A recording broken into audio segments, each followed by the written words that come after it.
Hi, this is Jaya, the Heartbreak Coach. I want to talk to you today about love bombing. And I want to talk to you about it. From my experience, 10 years ago, someone came into my life, a very powerful, very rich man who I was supposed to have a professional relationship with. And I was married at the time. And he love bombed me. And it worked. Okay, so it worked for two reasons. One was I was so innocent, I didn't even know that was a thing. I didn't know that there were people out there in the world who were that kind of manipulative and that kind of deliberate in the way that they approached things. So I was very innocent and I didn't understand what was happening. So I feel like I got put on that kind of, what I think of now as like kind of the narcissistic, if you like, conveyor belt. And there I was, because that was fairly soon after, followed by the gaslighting and all the other things that go along with that. However, the love bombing. So yeah, one was my innocence. I didn't know that was a thing.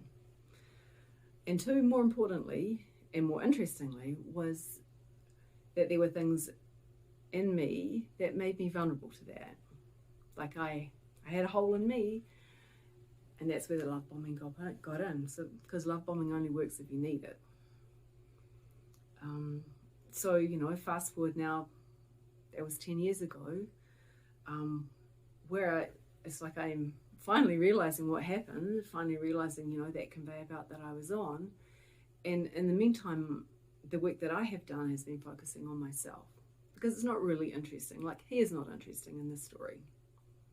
What his pain was and what his wound was that made him behave like that, I can see all that, I can be compassionate to it, but it's not interesting.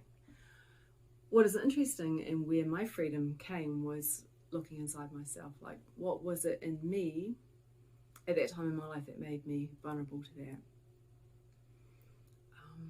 And so I have done a lot of work on myself, a lot of just like discovering and figuring out those things, a lot through the lens of how I work now with people, which is through the lens of subconscious beliefs.